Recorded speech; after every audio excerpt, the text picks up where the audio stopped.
You'll be happy to know that I graduated from JNTU, from the College of Engineering and Anthropology. So I think I'll be able to reflect on some of the learnings. Second, I have been an academic like most of you. I was teaching at Texas A&M University in College Station, Texas.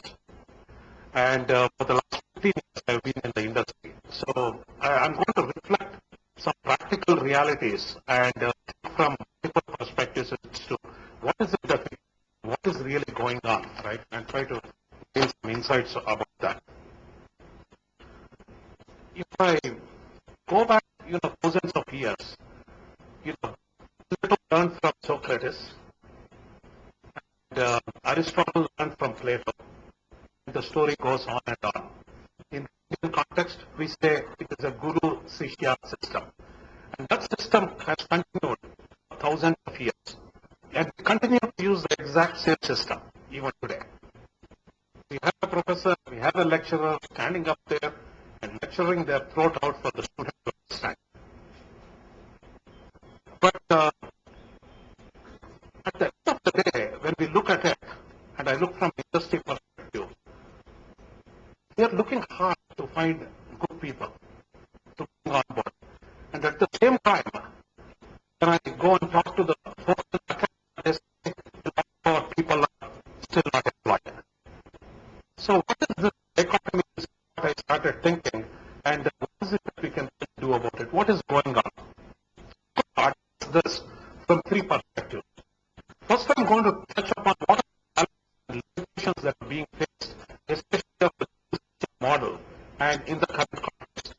Secondly, I'm going to touch upon what are the new methods that we can adopt and what are the changes that are happening that we can do to overcome some of the limitations of the guru-shishya model. This is a great model, just to be sure, right? And finally, I want to be more practical. I'm sure you're doing a lot of very good things. Finally, it comes down to one single thing. The question of improving adoption. You have a great idea which has been implemented. This chance, I had the opportunity to look at it. It's fantastic. But how many people are using it? How many of your students are really using it? That is important. How do you get them to use more of it? How can you get them? So these are the three areas I'm going to address over the next, I would say, 12-13 minutes, and then I will take a couple of questions at the end, because I want it to be a two-way flow. Even though it's a slightly altered two-way flow, you'll have a couple of minutes, nevertheless. So now, what are the challenges that are being faced, right? I think the first one is, let us talk about the quality of the students, right? I think I really have a great appreciation for all of you. If the student is in an IIT, I don't think it's a really hard job for the IITs to teach an IIT student. I mean, with all due respect to the great faculty we have at the IITs, right? Because why? You have the best, you have the cream of the crop. And I went through my education, and Dr. Reddy and others are doing a phenomenal job. But having said that, it's an easier job. Why? Because you have the brightest and the best. Now, what is different now from the time when I went to school is that we are going down, digging deeper into the pyramid. We are trying to educate more people. At that point of time, we used to bring on board maybe 1,000 students. Maybe if you're lucky, 1,200 or 1,300 students per year out of all the students you have in Andhra Pradesh. Now, when I talk to some of my good colleagues here, who are principals and eminent faculty of all these other colleges out there, they're getting people who probably have a 20,000th rank or a 15,000th rank, and the degree of initiation, degree of enthusiasm that the students may show may be very different from the degree of enthusiasm a student at an IIT or a student in Kukatpalli would show. Right? So these are the practical realities we have to deal with. Now, coming to the question of faculty, I mean, we have great faculty, no doubt. But having said that, I mean, we are to blame, right? Companies like us, we are obviously competing with you to take your faculty, and so that they can be part of, they can be our associates, so we are partially to blame, right? And then we complain that the schools are not putting out good students, right? What can we say? Reality being that we have to start to see, are there better methods?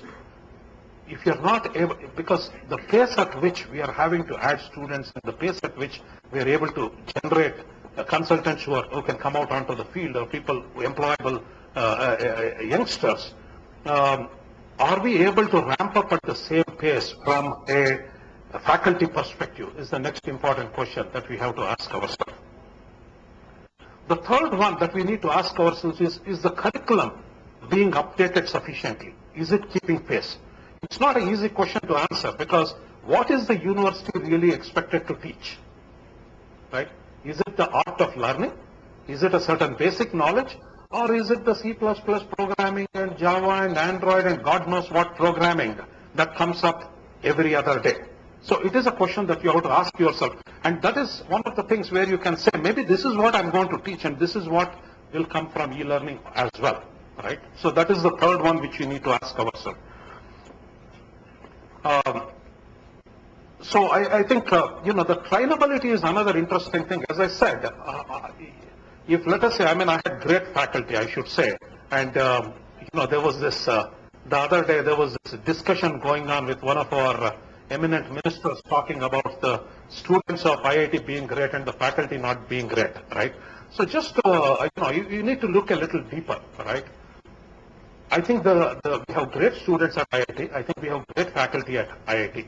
It's true at JNTU as well, and I'll mention in just a minute. And in fact, if I look at it, where the faculty in IIT is very good is they're very good at teaching. But where the faculty in the other countries are very good at MITs, etc., is they're very good at research. But that is because they have the infrastructure, they have the money that is being pumped in by the industry, by the government, to be able to do that. So now, if I reflect back on JNTU, where I studied, if I leave out one or two of the professors at the bottom of the pyramid, the best, and if I leave the top one or two in US, the best that they were there in the US, from a teaching perspective in the US, did not compare with the people at the bottom of the pyramid at JNTU. So the reason is very simple. If you've been teaching the same subject for the last 20 years, you better be good, right? Of course, with some marginal improvement, etc., right? But having said that, just on a lighter note. So I think let us move on. Enough said about problems, challenges, right? Let us start talking about what are these new methods. See, when I went to the US, I used to write letters to my parents. Telephones were there, but they're prohibitively expensive.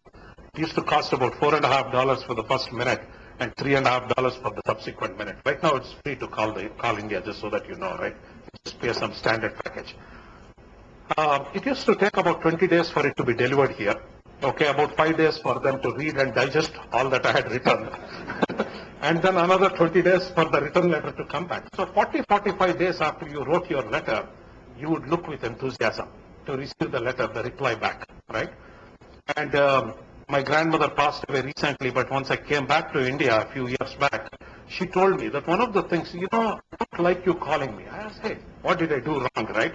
She said, no, I love you calling, but the thing is, I liked it when you wrote letters more, because I could read the same letter again and again, right? Whereas if you talk and you put the phone down, I can't hear it anymore.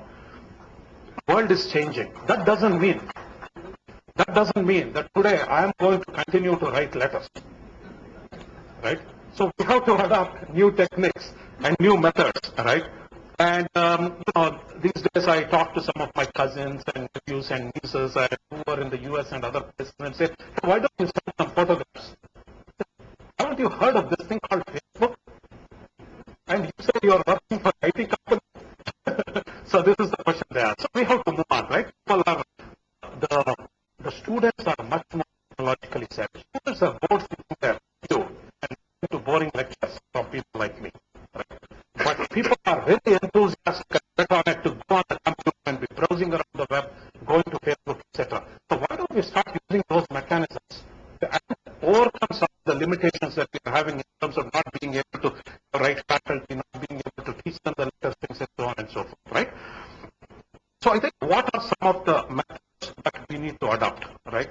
We need to rethink the delivery method. The best method, I agree, is no doubt the Guru Sishya method. Okay, but we need to move to new methods.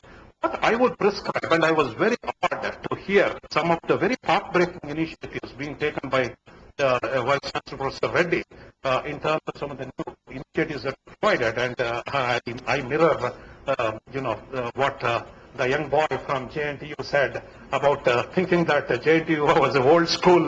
This one, and it really opened my eyes, and I'm very pleased, and I should really congratulate Vice Chancellor Reddy as well as the faculty here for the great moves that are being taken. Right, I think it is a step in the right direction. So